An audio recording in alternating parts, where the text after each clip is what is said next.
ایک ترک مسلمان مسجد نبی کے احاطے میں کھڑا ہو کر اپنا آنکھوں دیکھا واقعہ یوں بیان کرتا ہے: میں مسجد نبی میں کھڑا دیکھ رہا تھا کہ 4 پولیس والے کسی کا انتظار کر رہے ہیں۔ پھر ایک شخص اچانک نمودار ہوا تو پولیس والوں نے بھاگ کر اسے قابو کر لیا اور اس کے ہاتھ جکڑ لیے۔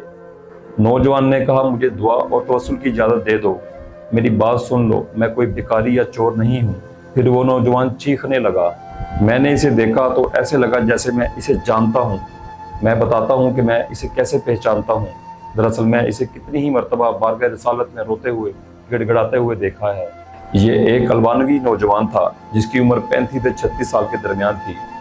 اس کے سنہری بال اور ہلکی سی داڑھی۔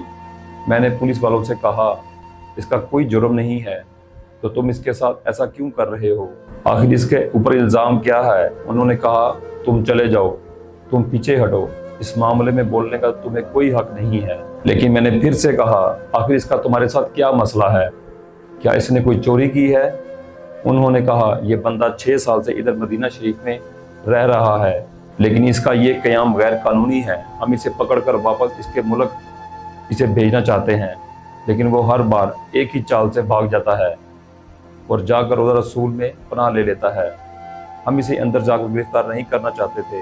میں نے پوچھا: تو اس کے ساتھ کیا کرو گے؟ کہنے لگے: ہم اسے پکڑ کر جہاز پر بٹھائیں گے اور واپس البانیہ بھیج دیں گے۔ نوجوان مسلسل روئے جا رہا تھا اور کہہ رہا تھا: کیا ہو جائے گا اگر تم مجھے چھوڑ دو گے؟ میں کوئی چور نہیں ہوں، میں کسی سے بھیک نہیں مانگ رہا، میں تو ادھر بس محبت رسول صلی اللہ علیہ وآلہ وسلم میں رہ رہا ہوں۔ پولیس والوں نے کہا: نہیں، ایسا جائز نہیں ہے۔ نوجوان نے کہا: اچھا، ذرا آرام سے، رسول اللہ صلی اللہ علیہ وآلہ وسلم سے ایک عرض کرنے دو۔ پھر نوجوان نے اپنا منہ گنبد خضرا کی طرف کر لیا۔ پولیس والوں نے کہا: چل کہہ جو کہنا ہے۔ وہ نوجوان نے گنبد خضرا کی طرف دیکھا اور جو کچھ عربی میں کہا میں نہیں سمجھا۔ وہ نوجوان کہہ رہا تھا: یا رسول اللہ صلی اللہ علیہ وآلہ وسلم، ہمارے درمیان اتفاق نہیں تھا؟ کیا میں نے اپنے ماں باپ کو نہیں چھوڑا؟ کیا اپنی دکان بند کر کے اپنا گھر بار نہیں چھوڑا اور یہ عہد کر کے یہاں نہیں آیا تھا کہ آپ کے جوار رحمت میں رہوں گا؟ حضور، اب دیکھ لیجئے، یہ مجھے ایسا کرنے سے منع کر رہے ہیں۔ یا رسول اللہ صلی اللہ علیہ وآلہ وسلم، آپ مداخلت کیوں نہیں فرماتے؟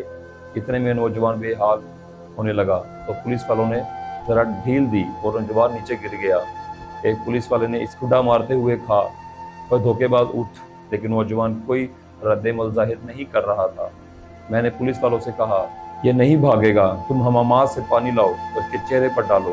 لیکن نوجوان کوئی حرکت نہیں کر رہا تھا۔ ایک پولیس والے نے کہا: اسے دیکھو تو صحیح، کہیں یہ سچ مچ مر تو نہیں گیا؟ دوسرا پولیس والا کہنے لگا: اسے ہم نے کون سی ایسی ضرب لگائی ہے جس سے یہ مر جائے گا؟ پھر انہوں نے ایمبولینس کو بلایا۔ وہ ادھر سے سامنے والی 7 نمبر گیٹ سے ایک ایمبولینس لے آئے۔ انہوں نے نوجوان کی شہرت پر ہاتھ رکھ کر حرکت نوٹ کی اور نبض چیک کی تو کہنے لگے: اسے تو مرے ہوئے 15 منٹ گزر چکے ہیں۔ اب پولیس والے جیسے مجرم ہوں نیچے بیٹھ گئے اور رونے لگے۔ وہ منظر بھی دیکھنے والا تھا۔ ان میں سے ایک تو اپنے دونوں زانوں پر ہاتھ مارتے ہوئے روتے جا رہا تھا: ہائے ہائے، ہمارے ہاتھ کیوں نہ ٹوٹ گئے، کاش ہمیں معلوم ہوتا کہ اسے رسول اللہ صلی اللہ علیہ وسلم سے اتنی شدید محبت ہے۔ کے بعد ایمبولینس والوں نے اسے وہاں سے اٹھا لیا اور جنوب مکے کی طرف تدفین والے حصے میں لے گئے۔ غسل کے وقت بھی وہی موجود تھا۔ میں انہیں کہتا تھا: مجھے بھی ہاتھ لگانے دو، مجھے بھی اس کی چارپائی کو اٹھانے دو۔ جب جنازہ تیار ہوا، نماز کے لیے جانے لگے تو پولیس والوں نے مجھے کہا: ہم نے جتنا گناہ اٹھایا ہے اتنا ہی بس کافی ہے، اسے ہمارے سوا کوئی نہیں اٹھائے گا، شاید اسی طرح ہماری آخرت میں کوئی رعایت مل جائے۔ ہمارے سامنے وہ نوجوان بار بار کہہ رہا تھا کہ یا رسول اللہ، آپ مداخلت کیوں نہیں فرما رہے؟ دیکھا، رسول اللہ صلی اللہ علیہ وآلہ وسلم نے مداخلت فرمایا اور ملک الموت نے اپنا فریضہ ادا کر کے اسے آپ تک ہمیشہ کے لیے پہنچا دیا۔ اللہ ہمیں اپنے حبیب صلی اللہ علیہ وسلم کی وسیع محبت عطا فرمائے۔ آمین ثم آمین یا رب العالمین۔